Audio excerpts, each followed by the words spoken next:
So this is the second part of the video because while I was recording it, I got a phone call. Okay, so sorry about that. Let's continue.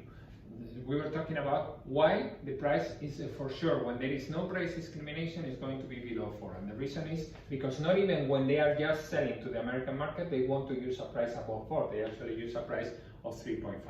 Okay, so the price is going to be below 4.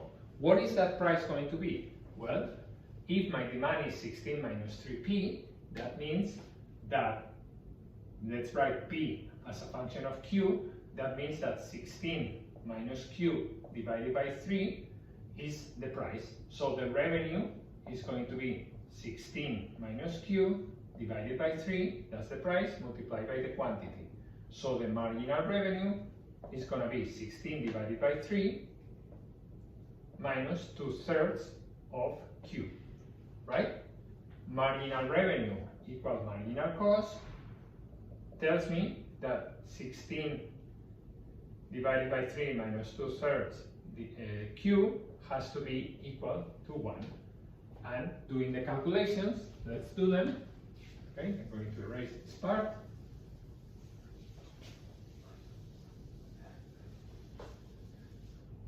So doing the calculations, what happens? 16 divided by 3 minus 2/3 of q equals 1, which is the same as 3 divided by 3, right? So 16 minus 3 is the same as 13 equals 2q. So q equals 6.5. And therefore, the price when q equals 6.5 will be 16 minus 6.5, which is going to be 9.5 divided by 3. 9.5 divided by 3. Let's make sure I'm not doing any stupid calculation mistake. Yeah, I think this is fine. Okay? Now, that tells us that, well, so 9.5 divided by 3 is going to be 3 point something. So it's going to be a price that is below here. It is a price that is above the 2.5 that you would sell in Europe, but it's below the price of 4 that you would sell in the US, something in the middle, something around here. Now, what are the profits the company is making? Well, if they are not price discriminating, profits are going to be revenue minus cost.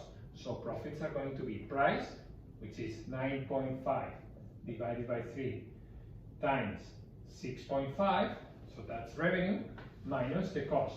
What is the cost? Well, with the cost we have to be a little bit careful.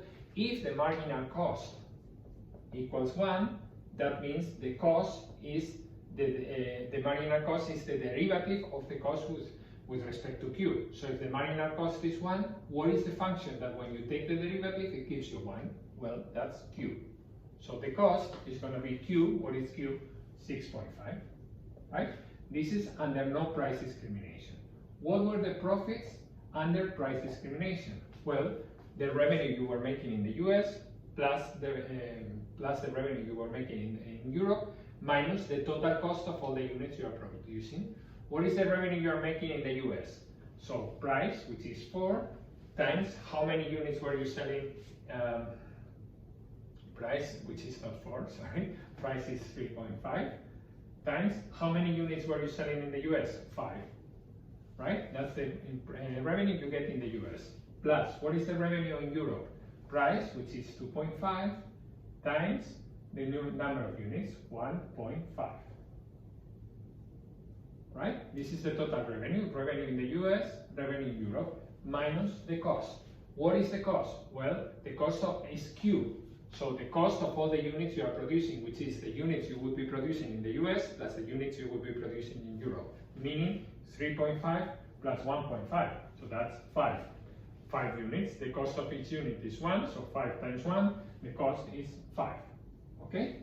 So basically, what I'm leaving to you, please do the calculations, is to show that actually it is better to price discriminate for the monopolies than to not price discriminate. Meaning, the total profits the monopolies is making when they price discriminate, this number is going to be larger than the profits they get when they do not price discriminate. Okay? So I hope that it's clear. If not, please send me an email. I hope this helped. Thank you very much.